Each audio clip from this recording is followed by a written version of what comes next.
కుశోదయం ప్రేమించు కాపరి ఉషా కిరణాలు ఉదయకాలపు వాక్య ధ్యానంనకు మిమ్మల్ని ఆహ్వానిస్తున్నాం. ప్రార్థన. మమ్మల్ని మిక్కిలిగా ప్రేమిస్తున్న పరలోకపు తండ్రి, ఈ ఉదయకాల సమయానికై వందనములు స్తోత్రములు చెల్లించుకుంటున్నాం. దేవా, నీ కృపను బట్టి మమ్మల్ని ఇంతవరకు కాచి కాపాడి మరి యొక్క దినం అనుగ్రహించిన నీ కృపకు వందనాలు. ఈ ఉదయకాల సమయమున నీ వాక్యము చేత నాతో మాతో మాట్లాడు. కార్యక్రమం వీక్షిస్తున్న ప్రతి ఒక్కరినైనా ఆశీర్వదించుము. దేవా, నీ వాక్యము చేత మమ్మల్ని బలపరచుమని యేసు పరిశుద్ధ నామమున అడిగి వేడుకుంటున్నాను పరమ తండ్రి, ఆమెన్. ఈ ఉదయకాలపు వాక్య భాగము కీర్తనల గ్రంథము 40వ కీర్తన మొదటి 3 వచనములను చదువుకుందాం. యెహోవా కొరకు నేను సహనముతో కనిపెట్టుకొంటిని. ఆయన నాకు చెవియొగ్గి నా మొర ఆలకించెను. నాశనకరమైన గుంటలో నుండి, జిగటగల దొంగ ఊబిలో నుండి ఆయన నన్ను పైకెత్తెను. నా పాదములు బండ మీద నిలిపి నా అడుగులు స్థిరపరచెను. తనకు స్తోత్రారూపమగు క్రొత్త గీతమును మన దేవుడు నా నోట ఉంచెను. అనేకులు దాన్ని చూచి భయభక్తులు కలిగి యెహోవా యందు నమ్మిక ఉంచెదరు. చదవబడిన వాక్య భాగంలో కీర్తనాకారుడు యెహోవా కొరకు ఓపికతో కనిపెట్టుకొని ఉన్నాను, ఆయన నా మొర ఆలకించి నాకు విడుదల ఇచ్చినాడు అన్న కార్యమును చెప్పటం చూడగలం. యెహోవా కొరకు ఓపికతో కనిపెట్టు వారికి ఆయన ఏ మేలు కొదువచ్చాడు. మనము అనేక సార్లు తొందరపడుతూ ఉంటాం. ఒక కార్యము జరగాలంటే ఇప్పుడే జరగాలి, నాకు ఇప్పుడే అవసరము అని చెప్పి దేవుని సన్నిధికి వెళ్ళి తొందరపడుతూ ఉంటాం. అయితే ప్రతి కార్యమునకు ఒక సమయము ఉన్నది. ప్రతి కార్యమును సంపూర్ణము చేసేదానికి దేవుని చిత్తం ఒకటి ఉన్నది అని నీవు నేను ఎరగవలసి ఉన్నాము.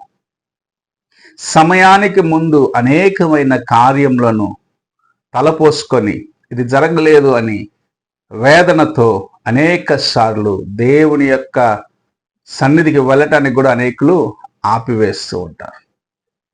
అయితే ఎవరు దేవుని కొరకు కనిపెట్టుకొని ఉంటారో, ఆయన సహాయము వచ్చేంత వరకు వేచి ఉంటారో వారు తమ జీవితంలో గొప్ప ఆశీర్వాదములను చూడగలరు. యోసేపు తన యొక్క సహోదరుల ద్వారాగా ద్వేషించబడ్డవాడిగా, తన యొక్క యజమానురాల ద్వారాగా మోసగించబడినదిగా చెరలోకి వెళ్ళినాడు, బానిసత్వంలోకి వెళ్ళినాడు. దేవుని దర్శనము ఆయనకు ఒకటి ఉన్నది. తన తండ్రి ఇంటిలో ఉన్నప్పుడు తనకి ఇవ్వబడ్డ దర్శనం ఒకటి ఉన్నది. ఆ దర్శనము నెరవేరేంత వరకు, దేవుని యొక్క వాగ్దానము అతని జీవితములో సంపూర్ణమయ్యేంత వరకు ఎన్ని ఇబ్బందుల గుండా ఆయన వెళ్ళినప్పటికీ, ఎంతమంది ఆయన కష్టపెట్టినప్పటికీ, ఎలాంటి మరణకరమైన పరిస్థితిలోకి ఆయన తీసుకొని వెళ్ళినప్పటికీ తాను దేవునిని విడువక ఆయన యొక్క సమయము కోసము, ఆయన యొక్క కృప కోసము ఎదురు చూసిన వాడిగా ఉండటం మనం పరిశుద్ధ గ్రంథంలో చూడగలము. అందుకే ఒక సామాన్యుడిగా తన ఇంటిలో నుండి బయలుదేరిన వాడు, ఒక బానిసగా ఐగుప్తు దేశంలోకి అమ్మివేయబడ్డవాడు, ఒక నేరస్తుడుగా చెరలో వేయబడ్డవాడిని ప్రభు తగిన సమయం వచ్చినప్పుడు ఆయనను రాజు, తర్వాత రాజంతటి వాడిగా చేసినాడు. అది మాత్రమే కాదు, ఆ కాలమున ఐగుప్తులో రానయ్యున్న కరువును గురించి ప్రభు ఆయనకు తెలియపరిచిన దాన్ని బట్టి ఆ దినములలో అనేక మందికి ఆహారము పెట్టేవాడిగాను, ప్రభు ఏ దర్శనం అయితే ఏ రీతిగా అయితే ప్రభు ఆయనతో మాట్లాడినాడు అలాంటి ఒక సంభవమును ఆయన జీవితంలో సంపూర్ణము చేసి తన సహోదరుల మధ్యలో ఆయనను ఉన్నతమైన స్థానానికి హెచ్చించడం మనం చూడగలం. అయితే యోసేపులో మరి ఒక ప్రత్యేకత ఏమిటంటే, అంత చేసిన తన సహోదరులను చూసినప్పుడు ఆయన హృదయంలో వారిని పగ తీర్చుకోవాలని లేదు, వారిని కష్టపెట్టాలని లేదు, వారికి సహాయము చేసినాడు, వారికి ధైర్యం ఇచ్చినాడు. తన సహోదరులు భయపడ్డారేమో కానీ తన హృదయంలో ఎటువంటి కలవరము లేదు. కాబట్టి ప్రభు ఇదంతటిని మన మేలు కోసము చేసినాడని ఆయన ఎరిగిన దాన్ని బట్టి, నేను ఇక్కడ ఈ దినము ఉండేదాని కోసం ప్రభు ఆ దినమును సిద్ధపరిచినాడని గ్రహించిన దాన్ని బట్టి ఓపికతో దేవుని యొక్క కార్యంలో తన జీవితములో ఆయన ఎదురు చూస్తూ ఉన్నాడు. కాబట్టి ప్రభు ఆయనను గొప్పగా హెచ్చించినాడు.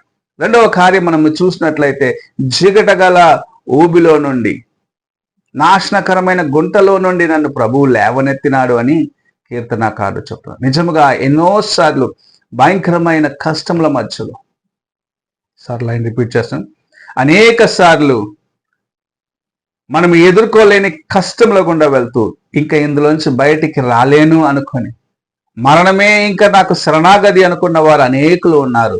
వారిని ప్రభు ముట్టి బాగు చేసి వారు మరణించటము వ్యర్థము, దేవుని కోసము జీవించాలని వారికి అభయముని ఇచ్చి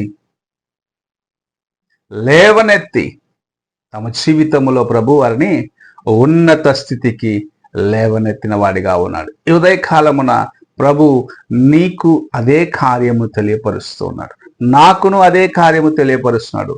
నీవు ఓపికతో దేవుని కొరకు ఎదురు చూడు. నిన్ను ఇబ్బంది పెట్టే వారి మధ్యలో దేవుని కొరకు కనిపెట్టి ఉండు, దేవుని సమయము కొరకు కనిపెట్టి ఉండు.